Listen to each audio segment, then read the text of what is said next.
السلام علیکم۔ پروگرام دو رائے کے ساتھ میں ہوں اسدریم خان اور میرا ساتھ دیں گے افتخار شرازی صاحب۔ ملک بھر میں غصے کے بعد وزیر اعلیٰ پنجاب صاحب نے پریس کانفرنس کی ہے موٹر وے ریپ کیس کے متعلق، اور یہ کہا کہ 3 دن سے کم میں آئیڈینٹیفیکیشن ہو گئی ہے، شناخت ہو گئی ہے پرائمری ملزم کی، لیکن ساتھ میں یہ بھی کہا کہ ڈی این اے ایویڈنس کے ذریعے یہ سب کچھ ثابت ہو گیا ہے۔ اب آگے بڑھتے ہوئے کس طرح کیس کو سنبھالا جائے گا اس کو دیکھیں گے۔ سب سے اولین بات تو یہ ہے کہ فی الحال کوئی گرفتار نہ ہو سکا۔ پنجاب حکومت کا بیانیہ یہ ہے کہ وہ مین ایکیوزڈ کی تو شناخت کر سکے ہیں، لیکن یہ بھی کہا کہ 95% ان کو یہ ایک طرح سے شورٹی ہے کہ اس کا جو ساتھی ہے اس تک بھی وہ پہنچ جائیں گے۔ جناب افتخار شرازی صاحب، یہ پنجاب حکومت کی کو کس طرح دیکھتے ہیں؟ اور جو ایک سلسلہ چلا کہ پہلے ایک مائنر جرم میں جو ان کو ڈی این اے ملا تھا ایک اور آدمی کا، اس کو انہوں نے میچ کیا، پھر اس کے بعد دیکھا کہ 3-4 سم اسی نام کے اگینسٹ اس آدمی نے رجسٹر کیے ہوئے تھے، جیو فینسنگ کی، اور پھر کہا جب ہم موقع پہ پہنچے تو ہمیں دیکھتے ہوئے جو ملزم تھا وہ اور اس کی اہلیہ پھر وہاں سے فرار ہو گئے۔ کیسے دیکھتے ہیں سر؟ اسد جس طرح صبح سے جو شادیانے بچائے جا رہے تھے کامیابی کے اور بغلیں بجائی جا رہی تھی آپ گورنمنٹ کی جانب سے، ہمیں تو یہ لگ رہا تھا کہ شاید یہ جو ملزمان ہیں ان کے خلاف اس طرح کے ٹھوس شواہد ملے ہیں، نہ صرف ٹھوس شواہد ملے ہیں بلکہ وہ لوگ گرفتار بھی ہو گئے ہیں اور بیہائنڈ دا بار ہیں۔ لیکن جب شام 7 بجے پورے لاؤ لشکر کے ساتھ وزیر اعلیٰ عثمان بزدار صاحب نے پریس کانفرنس کیا تو میں تو کم از کم حیران ہو کے رہ گیا ہوں کہ جس کے اندر انہوں نے یہ بتایا کہ جی 72 گھنٹوں میں بڑی کامیابی ہوئی ہے کہ ہم نے ملزمان کو پہچان لیا ہے۔ لیکن بڑی حیران کن بات ہے کہ آئی جی پنجاب صاحب بھی یہ فرما رہے ہیں کہ کل رات میرے خیال میں کہ جب فورینزک لیب کے اندر ان کے ڈی این اے میچ کر گئے تھے متاثرہ خاتون کے ساتھ، تو اس کے بعد جو انفارمیشن ہے وہ پبلک ڈومین میں چلی گئی۔ اب مجھے یہ بتائیں اسد کہ یہ پبلک ڈومین میں اس انفارمیشن کو کس نے بھیجا؟ جی جو شام میں وہ ہمیں تصاویر دکھا رہے تھے ملزمان کی، یہ تصاویر تو صبح سے لے کے شام تک پورے نیشنل میڈیا کے اوپر چل رہی تھی، تو یہ انتہائی حساس قسم کی انفارمیشن لوگوں کو، میڈیا کو کس نے پرووائڈ کی؟ تو آپ کی اسٹریٹجی یہ کچھ تھی کہ آپ جو کچھ آپ کو مل رہا تھا، جو کلوز آپ کو مل رہے تھے، جو لیڈز آپ کو مل رہی تھی، وہ برابر آپ پبلک ڈومین کے اندر میڈیا کے ساتھ اور ادروائز اس کے آپ تشہیر کر رہے تھے؟ تو میں سمجھتا ہوں کہ یہ بہت بڑا ایک کرمنل ایکٹ تھا آن دا پارٹ آف پولیس کہ آپ لوگوں کو بتا رہے تھے، میڈیا کو بتا رہے تھے کہ کیا ہونے جا رہا ہے، اور یہی وجہ ہے کہ ملزمان کو فرار کا موقع ملا ہے۔ تو میں سمجھتا ہوں کہ ایک تو یہ ہے کہ جو یہ کام کیا گیا پولیس کی جانب سے بڑا ہی قابل افسوس ہے، بڑا ہی قابل مذمت ہے، اور میں نہیں سمجھتا کہ پنجاب کی پروفیشنل پولیس نے یہ جو اقدام کیا وہ نادانستہ کیا۔ پھر تم کہہ سکتے ہیں کہ شاید وہ ملزمان کہ جو پہلے بھی کئی مقدمات کے اندر مطلوب ہیں یا ریسنٹلی ان کو ضمانت پہ رہا کیا گیا ہے تو ان کو فیسیلیٹیٹ کیا گیا ہے۔ ساتھ میں آپ یہ فرما رہے ہیں کہ جب آپ کو جیو فینسنگ کے ذریعے یہ معلوم ہو گیا تھا تو اس کے بعد آپ اس ملزم کے گھر تک پہنچے ہیں۔ لیکن میں بڑا حیران ہوں اسد کہ جو ملزم گھر سے آپ کے سامنے بھاگ کے کھیتوں میں چھپ گیا ہے اور آپ اس کو کھیتوں میں نہیں پکڑ سکے، آپ پورے ملک میں آپ اس کو کیسے پکڑیں گے؟ مجھے تو نہیں لگتا کہ ایسا ممکن ہوگا۔ اللہ کرے کہ ایسا ہو جائے۔ ویسے سر مجھے بھی لوجسٹکلی یہ بات سمجھ نہیں آئی۔ آپ نے ایک سٹیک آؤٹ کیا ایک طرح سے، آپ وہاں انتظار کرتے رہے، وہاں آپ نے آدمی کی شناخت کی، اور جب آپ پھر موقع پہ گرفتاری کرنے کی کوشش کر رہے تھے تو وہ کھیتوں میں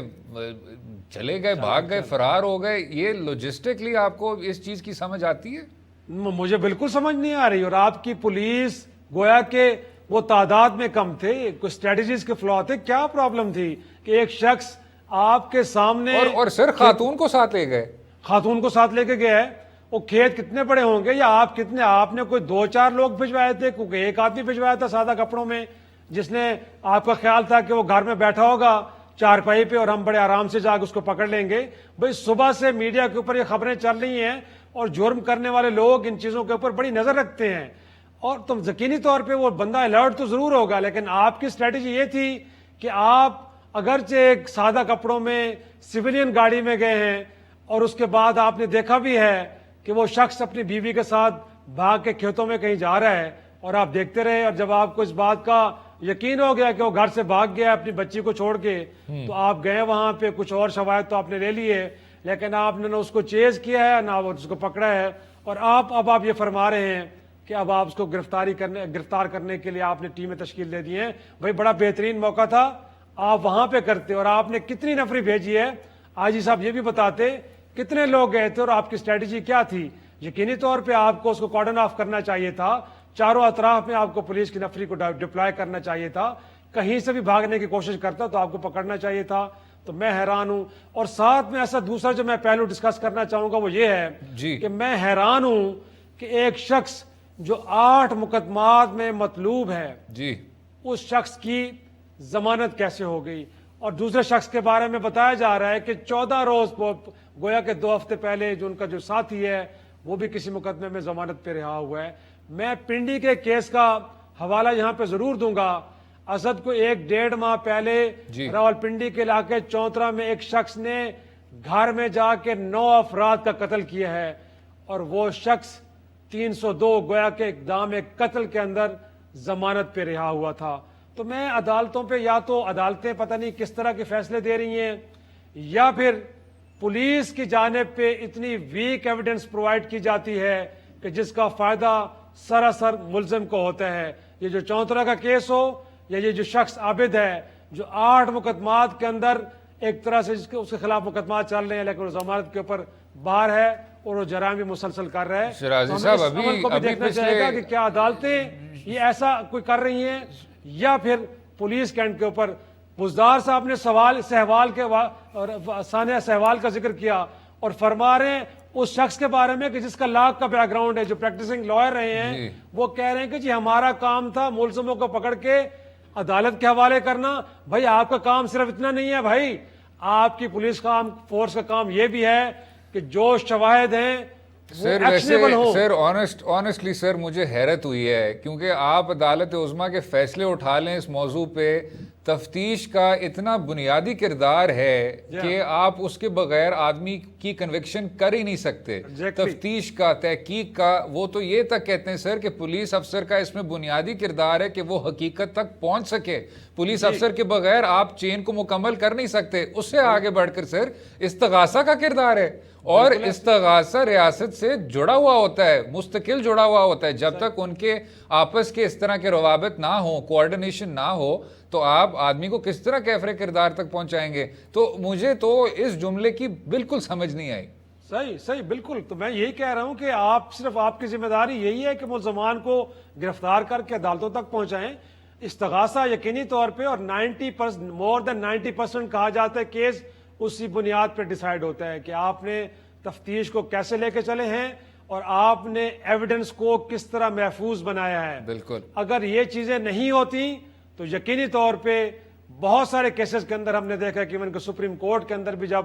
ایسے کیسز آئے ہیں تو لوگوں کو شک کی بنیاد پہ بری کیا گیا ہے، کیونکہ نیچے تفتیش کے عمل کے دوران اور اس کے بعد جو ایویڈنس کو ڈسٹارٹ کیا گیا ہے، اس کو اتنا خراب کر دیا گیا ہے کہ پھر اعلیٰ عدلیہ بھی مجبور ہوتی ہے کہ وہ شک کی بنیاد پہ ان ملزمان کو اور ان لوگوں کو جنہوں نے جرم کیا۔ اور شرازی صاحب، میں موضوع سے زیادہ ہٹنا نہیں چاہتا، لیکن آپ نے کیونکہ ابھی بات کی ضمانتوں کی، تو مجید اچکزئی کا کیس کیا سب کے سامنے نہیں ہے، جس میں ایک ویڈیو بھی آ چکی ہے جس میں مجید اچکزئی نے قبول کر لیا کہ وہ گاڑی چلا رہے تھے، جس میں اس ویڈیو میں سر عام آپ نے ایک ٹریفک وارڈن کو اس طرح بے دردی سے کچل دیا ہے اور پھر یہ کہا کہ اپنے قبائلی روایات کے مطابق ہم اس کیس کو سیٹل کرنا چاہتے ہیں۔ تو جب اس طرح کے آپ کے شواہد آپ کے سامنے ہو، آدمی خود اعتراف کر چکا ہے، تصاویر میں آدمی سٹیئرنگ ویل کے پیچھے بیٹھا ہوا ہے، اس کا جناب یہ نہیں کہ دیت کے ذریعے کچھ ہو گیا یا کوئی آپ کے گواہ تھے وہ رزائل کر گئے، اس میں ہوا کہ لیک آف ایویڈنس کی بنیاد پہ آپ نے اس آدمی کو ضمانت دے دی۔ تو جناب آپ کوئٹہ دیکھ لیں، کراچی دیکھ لیں، لاہور دیکھ لیں، گجر پورہ دیکھ لیں، یہ سلسلہ سر اس کو درست کرنے کی اشد ضرورت ہے۔ بالکل کوہستان کا معاملہ آپ دیکھ رہے ہیں جہاں پہ خواتین کو قتل کیا گیا تھا، یا ایون کہ ساہیوال کا ڈے لائٹ کے اندر موبائل فوٹیج سے سب کچھ نظر آ رہا ہے، اس کے باوجود ایویڈنس اس طرح ڈسٹارٹ ہوئی ہیں کہ وہ لوگ آرام سے نکل گئے، کچھ بھی نہیں ہو سکا. تو میں سمجھتا ہوں کہ ایک تو وہ ایریا، اور دوسرا لوور جوڈیشری کے اندر بھی اسد جی میں نہیں کہہ رہا، اس ملک کے سابق چیف جسٹس صاحبان، وہ کھوسہ صاحب ہوں، افتخار چودھری ہوں یا دیگر ہوں، سب اس بات کو تسلیم کرتے ہیں کہ لوور جوڈیشری کے اندر معاملات خراب ہیں، ان کو ٹھیک کرنا پڑے گا. تو میں سمجھتا ہوں کہ وہاں پہ بھی چیزوں کو دیکھنا چاہیے کہ کیا وہاں پہ عدالتیں انفلوئنس تو نہیں ہو رہی، وہاں پہ کہیں کچھ اور کو تو نہیں چل رہا کہ جس کی بنیاد پہ جب اتنے اسٹرانگ ایویڈنس بھی بعض کیسز کے اندر موجود ہوں، اس کے باوجود بھی 302 کے ملزمان یا اس طرح کے جو ہینیس کرائم کے اندر ملوث لوگ ہیں وہ بڑی آرام سے ضمانت لے لیتے ہیں. تو ان چیزوں کو بھی دیکھنا پڑے گا. اور اس پہ سر ڈان کی کالم نگار نازش بروہی صاحبہ نے بھی اس کو ایک پورے کنسائز طریقے سے بتایا ہے کہ ہوتا کیا ہے. انہوں نے کہا کہ جی آپ پھانسیوں کی بات کرتے ہیں، 4% سے کم جو اس طرح ریپ کے ملزم ہوتے ہیں ان کی کنوکشن ہوتی ہے، رپورٹ کیا جاتا نہیں ہے، پولیس FIR فائل نہیں کرتی، اور اکثر جس کو ہم کچا پرچہ کہتے ہیں وہی کیا جاتا ہے. اس سے آگے بڑھ کے سر میڈیکو لیگل ایگزام جو ہوتا ہے وہ بہت بعد میں کیا جاتا ہے. پھر وہ کہتی ہیں ایویڈنس آپ کی کمپرومائز ہوتی ہے. اگر اس سے بھی آپ بڑھ جائیں تو پولیس کرائم سین تک جاتی نہیں ہے، اس پر توجہ نہیں دیتی. پھر اس کے بعد چلان آپ کا ڈیلے ہوتا ہے، پھر پیسے ایکسچینج ہوتے ہیں، کیس آخر کار پبلک پروسیکیوٹر تک پہنچتے پہنچتے آپ کو دھمکیاں آتی ہیں، لوگ آپ کو کہتے ہیں کہ اس کیس کو سیٹل کر دیں، اس کو تھرو آؤٹ کر دیں، آگے مت بڑھیں. اور پھر آخر میں اگر آپ کسی طرح سے آپ کے پاس وسائل ہوں یا آپ کسی حد تک با اختیار ہوں، آپ ایک پرائیویٹ لائر بھی کر لیتے ہیں، تو پھر اس کے بعد جو ایک آپ کا جورسپروڈینشل تعصب ہے وہ پھر واضح ہوتا ہے کہ جی آپ کیا کر رہی تھی وہاں، یا آپ کو کیوں اس طرح ہونا چاہیے تھا. جو آپ کے CCPO نے اس طرح کی بات کی ہے سر کہ رات کے 12 بجے ان کو کیوں جانا چاہیے تھا، ان کو یہاں سے چلی جاتی، وہاں سے چلی جاتی، کس کو کال کر رہی تھیں، 15 کو کرتی، 130 کو کرتی. تو سر یہ ہر ایک مرحلے پہ اس طرح کی ایک دیوار کھڑی ہو جاتی ہے. آپ آدمی کو اس طرح منطقی انجام تک آپ پہنچاتے نہیں ہیں، کیفر کردار تک نہیں پہنچاتے جب تک آپ ان کے بنیادی حل نہیں کریں گے قانون سازی کے ذریعے، اس کے عمل درآمد کے ذریعے، اور اس تاثر کی اس سوچ کے خلاف جدوجہد کے ذریعے. اسی طرح کا سلسلہ دیکھنے کو ملے گا. اگلے حصے میں بات ہے کچھ قانون سازی کی اور جو ہمارا احتساب کا رجمن دیکھنے کو مل رہا ہے. اسٹے ود اس.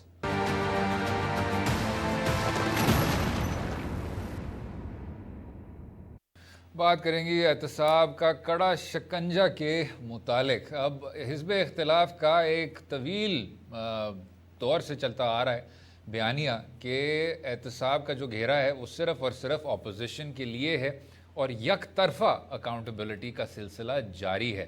ایک جانب آصف علی زرداری صاحب کی انڈائٹمنٹ دیکھنے کو مل رہی ہے، تو دوسری طرف عدالت عالیہ کا کہنا ہے کہ میاں نواز شریف صاحب جب تک اپنے آپ کو سرنڈر نہیں کرتے تو قانونی کارروائی آگے نہیں بڑھ سکے گی، ان کا جوڈیشل پروسیس آگے نہیں بڑھ سکے گا جب تک یہ بات حتمی نہ ہو جائے. لیکن اس سب سے پہلے ذرا سن لیتے ہیں پاکستان پیپلز پارٹی کے کو چیئرمین کا کیا لیٹسٹ بیان تھا. سنتے ہیں. اعظم صاحب منافق ہے. اپوزیشن کے لیے ایک قانون، اپنا اسپیشل اسسٹنس کے لیے دوسرا قانون. اپوزیشن کے خلاف ہر وقت ٹی وی پہ آ کے اسی اسپیشل اسسٹنٹ جس کا جائیداد پیناما میں ہے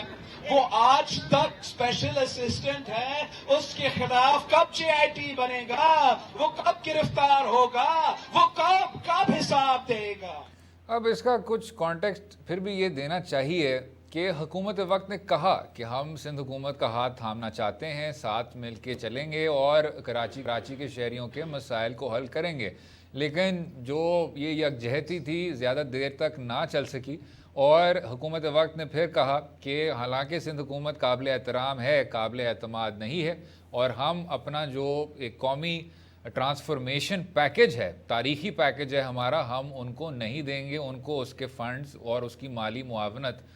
سندھ حکومت تک اس کی رسائی نہیں ہونے دیں گے. تو اس کو سامنے رکھتے ہوئے اب جب بلاول بھٹو صاحب کا بھی یہ اس طرح بیان سنتے ہیں، شرازی صاحب ہم پیپلز پارٹی کی کافی تنقید کرتے ہیں شو پہ، لیکن ان کے چیئر پرسن کے بارے میں یہ تعریف کی جاتی تھی کہ ان کا جو لہجہ ہے وہ زیادہ نرم ہے, اس طرح کی بات وہ نہیں کرتے. اب آپ نے یہ سن لیا, اس سے پہلے بھی کچھ صحافیوں سے بات کرتے ہوئے کافی نامناسب گفتگو کی. میاں نواز شریف صاحب اور جنرل محمد ضیاء الحق صاحب کے بیچ جو تعلق تھا ان کا, اس کے بارے میں بھی ایک نامناسب لفظ سامنے آ گیا. یہ چیئر پرسن کو کیا ہو رہا ہے سر؟ نہیں بالکل بالکل آپ یہ درست کہہ رہے ہیں کہ انفیکٹ بلاول بھٹو زرداری صاحب جب سے سیاست میں آئے ہیں تو اگرچہ بڑی کم عمری میں آئے ہیں وہ, اور ان کو پارٹی کی قیادت بھی سنبھالنی پڑی ہے, لیکن بڑی حیران کن بات تھی کہ بڑی میچور باتیں انہوں نے کی ہیں. اور اب تک جو ان کا کنڈکٹ تھا وہ پارلیمان سے باہر ہو یا پارلیمان کے اندر, تو اس کو لوگ بڑی قدر کی نگاہ سے اور بڑی تعریف کیا کرتے تھے کہ کم عمری میں اس طرح میچور باتیں کرنا اور اس تحمل اور بردباری کا اظہار کرنا تو یقینی طور پہ. لیکن یہ ہے کہ ہم اس کے اگینسٹ دیکھتے رہے ہیں کہ جب 2018 کے اندر یہ پارلیمان وجود میں آئی ہے تو اگرچہ شروع میں ماحول کچھ بہتر تھا, لیکن بعد میں ماحول کے اندر جو تھوڑی بہت تلخی ہے, میں تو اگر فیئرلی کہا جائے تو اس کی ابتدا ہم دیکھتے ہیں کہ پی ٹی آئی کی جانب سے ہوئی, اور ہمارے فواد چودھری صاحب جس وقت وزیر اطلاعات تھے, یا پھر مراد شہید صاحب, یا اب ریسنٹ پاس میں ہم کہہ سکتے ہیں کہ شہباز گل صاحب ایز اسسٹنٹ آئے ہیں, تو ان کی جانب سے کچھ ایسی سٹیٹمنٹ ضرور آتی تھی کہ جن کو ہم, یا وارڈا صاحب کہ جن کو ہم کہہ سکتے تھے کہ بلو دا بیلٹ, لیکن اس کے اگینسٹ ہم نے دیکھا ہے کہ کبھی بھی بلاول بھٹو زرداری صاحب اس طرح مشتعل نہ ہوئے ہیں, اور نہ ہی انہوں نے کوئی ایسی سٹیٹمنٹ دی ہے جس کو ہم کہہ سکیں کہ قابل اعتراض. اگرچہ شیخ رشید صاحب ان کے بارے میں کچھ بولتے رہے, ایون کہ پرائم منسٹر پاکستان نے جب ان کے بارے میں کہ جب بارش ہوتی ہے پانی آتا ہے اس طرح کی گفتگو کرنا. شرازی صاحب آپ کو ایک سیکنڈ کے لیے انٹرپٹ کر رہا ہوں, کیا آپ کو ایسا نہیں لگتا سر کہ شیخ رشید صاحب کو اس معاملے میں بہت ڈھیل دی جاتی ہے اور کچھ دہائیوں سے وہ اس طرح کے الفاظ استعمال کر رہے ہیں اپنے پارلیمانی ساتھیوں کے لیے؟ نہیں, یقیناً ایسا ہے, بالکل ہے. میرا خیال میں یہ طرز عمل 90s کے اندر ہم نے دیکھا ہے کہ مخالفین کو بلو دا بیلٹ ہٹ کرنا, یہ شاید اس وقت کی سیاست تھی جس کو بہرحال اس وقت بھی کچھ درست نہیں, صحیح نہیں مانا جاتا تھا کہ آپ چوک کے بیچوں بیچ کسی کی پگڑی اس طرح اچھالنا شروع کر دیں, الزامات لگائیں یا کچھ اور کہیں. لیکن خیال یہ تھا کہ کافی اب وقت گزر گیا ہے, خود شیخ رشید صاحب بھی کافی میچور ہو گئے ہیں, اور ان کو خود انفرادی طور پہ خود چاہیے تھا کہ اس طرح کے کسی عمل کا ارتکاب نہ کریں. لیکن اس سے بڑھ کے ہم سمجھتے ہیں کہ عمران خان صاحب کہ جنہوں نے بڑی صاف ستھری سیاست کی ہے, اور ان کا جو 22 سال کی سٹرگل ہے اس میں کسی کے اوپر کسی قسم کے نہ تو الزام تراشی ہے, نہ کسی کو بلو دا بیلٹ ہٹ کیا گیا ہے, تو ان کی جانب سے اس طرح کے کسی بھی کنڈکٹ کے اوپر خاموش رہنا یہ بڑی حیران کن بات تھی. لیکن آگے چل کے آپ نے خود دیکھا کہ جس طرح وہ خود کئی مواقع پہ فرماتے رہے ہیں, ہمارے لیے ان کا ان کی طرف سے کچھ کہنا بھی حیران کن ہے. لیکن میں سمجھتا ہوں کہ اس وقت جو بلاول بھٹو زرداری صاحب نے صبر کا پیمانہ ان کا لبریز ہوا ہے, اس کی وجہ یہ نہیں ہے کہ وفاق کی جانب سے یہ کہا جائے کہ ہم سندھ حکومت کے ہاتھ پیسے نہیں دے سکتے, ان کو دیں گے تو پھر جو ہے وہ پیسے کہیں کرپشن کی نظر ہو جائیں گے. مجھے لگتا ہے کہ ان کو یہ احساس ہو رہا ہے کہ نہ صرف کراچی کہ جو سندھ کا ایک بہت بڑا شہر ہے بلکہ اس ملک کا سب سے بڑا شہر ہے, وہ ان کے ہاتھ سے کہیں جاتا ہوا نظر آ رہا ہے, بلکہ اب لگتا یہ ہے کہ تحریک انصاف انٹیریئر سندھ کے اندر بھی اپنے پاؤں جمانے کی کوشش کر رہی ہے. تو ظاہر سی بات ہے ان کا گھر سندھ, بہرحال پیپلز پارٹی جو ایک وفاق کی کسی زمانے میں جماعت تصور ہوتی تھی اور ان کی حکومتیں بھی رہی ہیں اس ملک کے اندر, اب وہ پچھلی کم از کم ایک دہائی میں 10 سال کے اندر تو سندھ میں سکڑ کر رہ گئی ہے, اور اب اسے لگتا ہے کہ کہیں ان سے ان کا ہوم گراؤنڈ بھی چھینا جا رہا ہے. تو یقینی طور پر ڈیسپریشن کے اندر پھر اثر یہی ہوتا ہے کہ آپ تھوڑا بہت پیشنس لوز کرتے ہیں اور اس طرح کی گفتگو کرتے ہیں جیسے کہ توقع نہیں کی جا رہی تھی کم از کم بلاول. وہ آپ بالکل درست فرما رہے ہیں شرازی صاحب, لیکن اس میں پھر آپ کا مقصد کیا ہے؟ کیونکہ آپ تو سب سے بہتر جانتے ہیں کہ پاکستان پیپلز پارٹی کراچی شہر کو تو کچھ سالوں سے کھو بیٹھی ہے, اور اگر پہلے متحدہ قومی موومنٹ کا پورے طور پہ ڈومینیشن تھا, یا اب متحدہ قومی موومنٹ کے تو مختلف تنظیم ہو گئے, پاکستان تحریک انصاف کو بھرپور ووٹ پڑا 2018 کے انتخاب میں, تو اس طرح کا کیوں احساس ہے پاکستان پیپلز پارٹی کی قیادت میں کہ کراچی شہر ہاتھ سے نکل رہا ہے الیکٹورل فارمولا کے ذریعے؟ کیونکہ آپ کو سندھ میں اتنا زیادہ ووٹ پڑتا ہے تو کراچی کا جو مستقبل ہے وہ آپ سے ہی جڑا ہے, اور جو بنیادی فیصلے ہیں وہ آپ ہی کرتے ہیں. ہم اس شو پہ پہلے سے ہی بہت ڈسکس کر چکے ہیں کہ سندھ لوکل گورنمنٹ ایکٹ کے تھرو آپ کے پاس تمام اختیارات آ گئے ہیں. صوبائی سطح پہ. تو اس طرح کی انسیکیورٹی کیوں سر؟ کس چیز کا خوف ہے؟ سیکیورٹی کی بنیادی وجہ یہی ہے میرے خیال میں کہ پچھلے 10 برسوں میں بڑی روایتی قسم کی سیاست ہوئی ہے جس کے اندر عوامی مسائل کو قطعاً کوئی فوقیت نہیں دی گئی. اگر دی گئی ہوتی تو جو بارشوں کے اندر ہم نے کراچی کا حشر دیکھا ہے یا ایون کہ انٹیریئر سندھ کے اندر بھی صورتحال اس وقت جو ہے ہمارے سامنے، گویا کہ صوبے کے سطح پہ کوئی ایسا نظام موجود ہی نہیں ہے کہ جس کے ذریعے پبلک کو فوری طور پر ریلیف دی جا سکے، یا پھر جس طرح کے مسائل بار بار ہمارے سامنے آ رہے ہیں اس کا مطلب یہ ہے کہ صوبائی حکومت کی ترجیحات کچھ اور ہیں، کم از کم عوام کے مسائل کو حل کرنا نہیں ہے. تو میں سمجھتا ہوں کہ پیپلز پارٹی نے جو پچھلے 10-12 سالوں میں غلطیاں کی ہیں اور اپنی ترجیحات کا غلط انتخاب کیا ہے تو اب اس کا خمیازہ تو بھگتنا پڑے گا نا اسد. کراچی کے مسائل کو آپ نے ترجیح نہیں دی،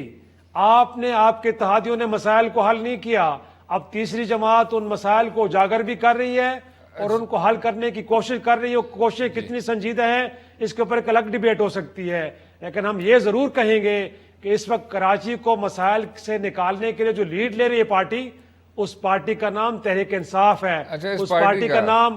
پیپلز پارٹی نہیں ہے، اس پارٹی کا نام MQM نہیں ہے. تو یقینی طور پہ آپ کو خوفزدہ ہونا چاہیے کہ جو پارٹی لیڈ لے گی اور مسائل اگر حل ہوں گے تو کل اس کی پولیٹیکل بینیفیشری بھی وہ جماعت ہوگی، آپ نہیں ہو سکتے. تو اس پارٹی کا ہی جناب جو تنقید کی جا رہی ہے اس پارٹی پہ کہ یہ یک طرفہ احتساب ہے. اب ابھی وزیر اعظم عمران خان صاحب نے کوئی 1-2 ہفتے پہلے ایک انٹرویو دیا جس میں انہوں نے ذکر کیا کہ جی میرے ہی پنجاب کے سینئر وزیر تھے جن کو گرفتار کیا گیا، میرے ہی ایک اور وزیر تھے فشریز کے جن کو گرفتار کیا اور ان کو بھی جیل میں کافی دیر تک رکھا جب تک ان کی ضمانت نہ ہو پائی. لیکن ان 2 ہائی پروفائل اریسٹ کے علاوہ شرازی صاحب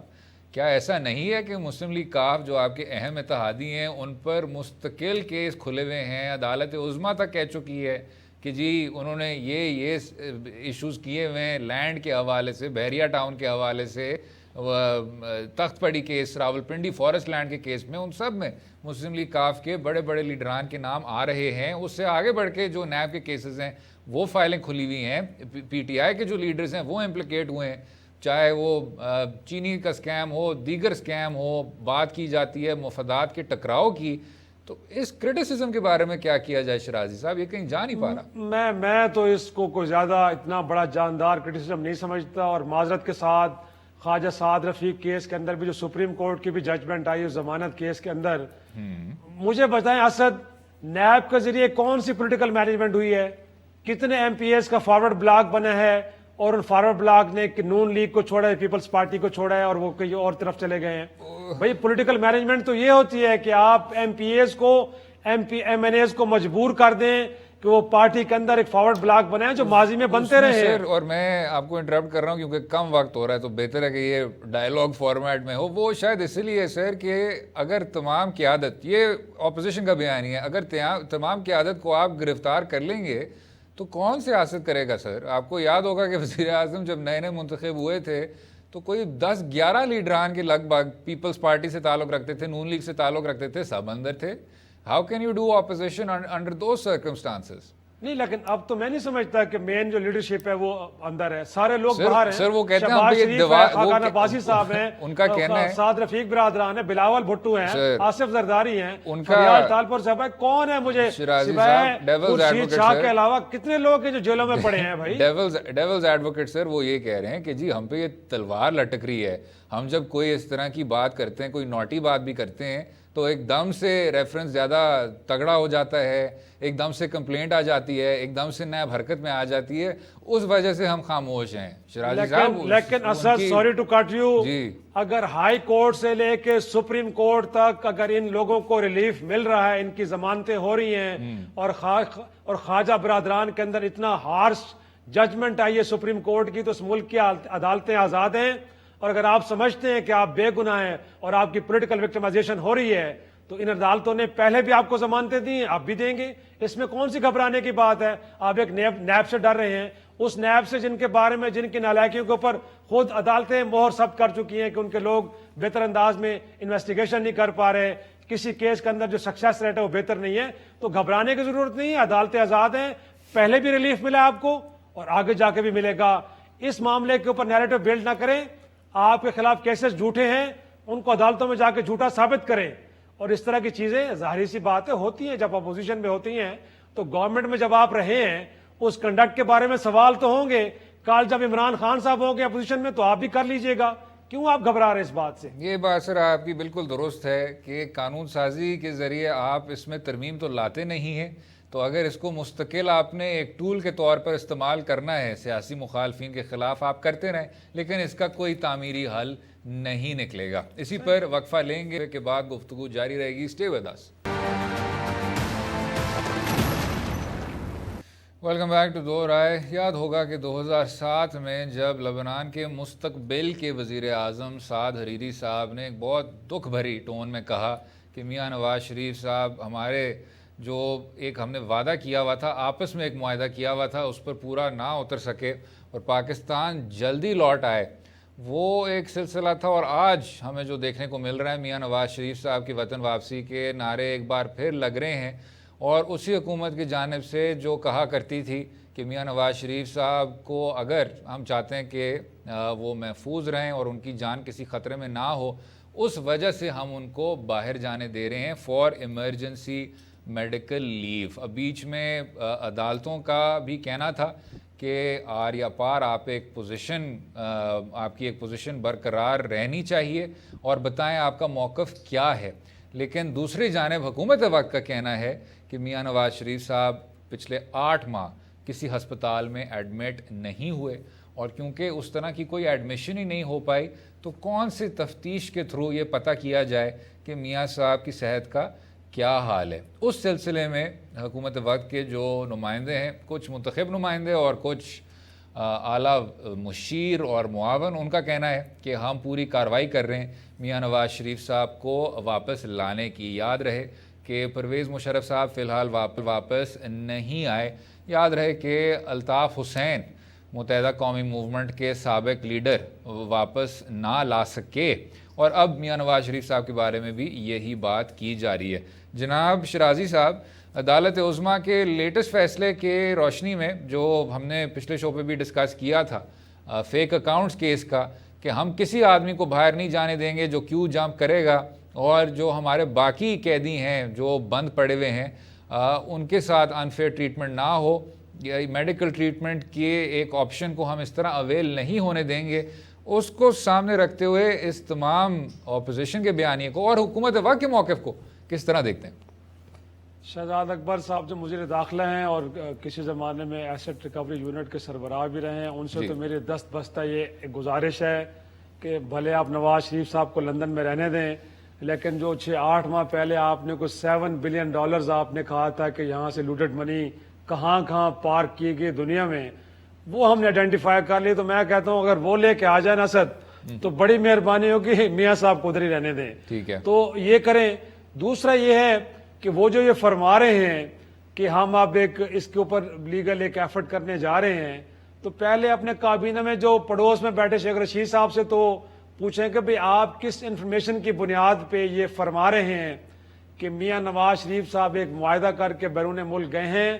اور انہوں نے یہ یقین دہانی کرائی ہے کہ وہ عمران خان صاحب کو 5 سال پورے کرنے دیں گے, اس دوران وہ ڈسٹرب نہیں کریں گے. تو بھی کابینہ کتنا سینئر رکن یہ کہہ رہا ہے کہ کوئی ایک بہرحال انڈرسٹینڈنگ ہے جس کے تحت وہ بیرون ملک گئے ہیں. اور شہزاد اکبر صاحب اب یہ نیریٹو بلڈ کر رہے ہیں یا حکومت کے یہ بیانیے لوگوں کو بتا رہے ہیں کہ ان کو واپس لانے کی کوششیں ہو رہی ہیں, اور بالکل یہ حقیقت ہے جو آپ نے بھی کہا ہے کہ اس سے پہلے نہ تو ہم جنرل مشرف کو واپس لا سکے ہیں, نہ الطاف حسین کو واپس لا سکے ہیں, نہ اسحاق ڈار کو واپس لا سکے ہیں, نہ ہم سلمان کو شہباز کو واپس لا سکے ہیں. تو آپ گنتی کرتے جائیں, کوئی شخص بھی نہیں, بلکہ اسحاق ڈار کے معاملے پہ جو حدیبیہ پیپر ملز کے اندر تو وعدہ معاف گواہ ہیں, اور منی لانڈرنگ کے حوالے سے کہا جاتا ہے کہ وہ ایک بیسک ٹول کے طور پہ یوز ہوتے رہے ہیں. اس بارے پہ انٹرپول نے کہا ہے کہ وہ پولیٹیکلی موٹیویٹڈ کیس ہے, لہٰذا اس معاملے کے اندر اب آپ کی کوئی مدد نہیں کر سکتے. انٹرپٹ کرتے ہوئے سر, حدیبیہ پیپر ملز کیس میں وہ بری ہو گئے سر, عدالت عظمیٰ کا فیصلہ ہے وہ بھی بری ہو گئے اور میاں صاحب بھی بری ہو گئے. اسد آپ کا لا کا بیک گراؤنڈ ہے یار, جس طرح وہ بری ہوئے ہیں وہ بھی سب کے سامنے ہے. اب جس کیس کے اندر حکومت نے اس وقت پیروی نہیں کی, پیپلز پارٹی کی گورنمنٹ تھی, کس طرح کیس ڈیسائیڈ ہوا ہے وہ آپ سب کے سامنے ہے. وہ فیصلہ پڑے سر, اس میں تھا, اس میں ٹائم بار کا تھا کہ دیکھیں یہ اس طرح نہیں, یہ 20-25 سال آپ اس کیس کو نہیں لٹکا سکتے شرازی صاحب. ذوالفقار علی بھٹو کا کیس بھی سب کے سامنے ہے, جس طرح ان کو پھانسی دی گئی, وہ بھی تو عدالت کا کیس ہے. اسد نہ کریں آپ ایسا نا. آپ اس ملک کے اندر کتنے عدلیہ کے کیسز ہیں جو بڑے متنازع فیصلے ہیں, جن کے اوپر بڑے سوال اٹھے ہیں بعد میں. تو ایسا ہرگز نہیں ہے کہ اگر وہ فیصلہ آ گیا تو صحیفہ ہے اور اس کو ہم کہیں گے جی بڑی میرٹ پہ ڈیسائیڈ ہوا ہے. یہ آپ کو بھی پتا ہے, مجھے بھی پتا ہے کہ ایک انڈرسٹینڈنگ کے ذریعے پیپلز پارٹی کے دور میں 2008 سے لے کے 2013 تک اس کیس کی پیروی نہیں کی گئی سرے سے, اور جس طرح وہ ڈیسائیڈ ہوا سب کے سامنے. تو بہرحال میں سمجھتا ہوں کہ اب یہ پبلک کنزمپشن کے لیے حکومت ضرور کہہ سکتی ہے کہ ہم میاں نواز شریف صاحب کو واپس لائیں گے, لیکن میں اور آپ جب یہ شو کر رہے ہوں گے اس وقت یہ بات حقیقت ہے کہ وہ نہ واپس آئیں گے اور نہ ان کو حکومت وقت واپس لا سکتی ہے. اور مجھے لگتا ہے کہ جو بات شیخ رشید صاحب کر رہے ہیں آخر پہ یہ بات پریویل کرے گی کہ وہ ایک انڈرسٹینڈنگ کے ذریعے بیرون ملک گئے ہیں,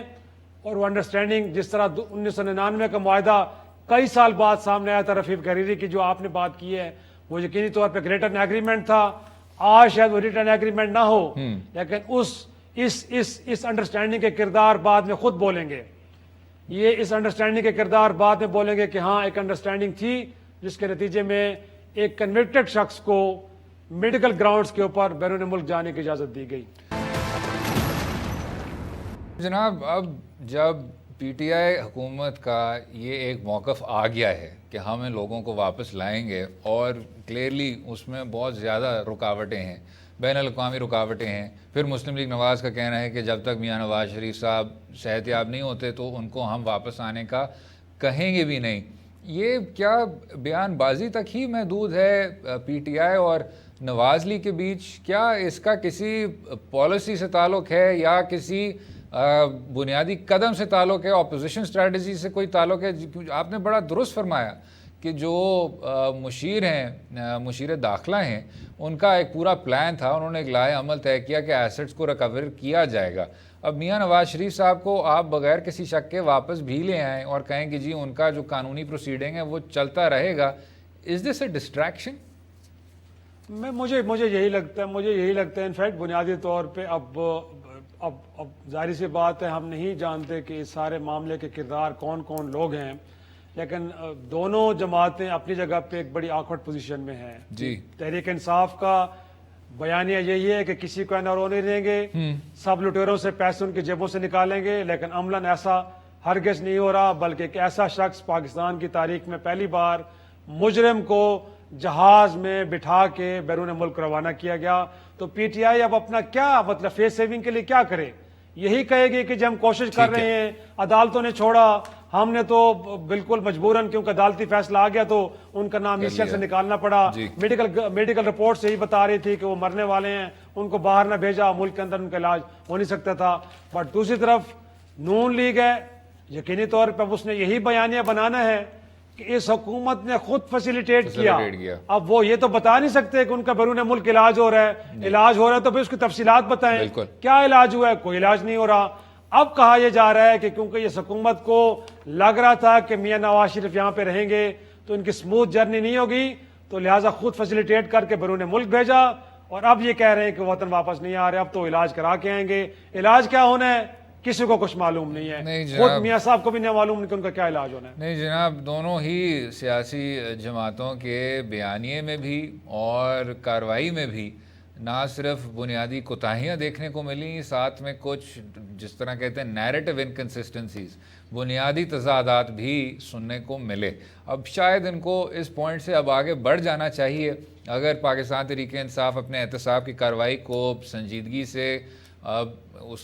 آگے بڑھانا چاہتی ہے تو بہتر یہ ہوگا کہ اس کے اپنے اہم اتحادی بھی احتساب کے لپیٹ میں آئیں. ان کے جو اپنے اراکین ہیں جو اتنے بڑے نیشنل بحران سے جڑے ہوئے ہیں, بڑے بڑے کرائسس سے, بڑے بڑے سکینڈل سے, تو ان پر بھی کارروائی کے اگلے اقدامات لیے جائیں. دوسری جانب مسلم لیگ نواز, شرازی صاحب, آئی نو you dish agree on this,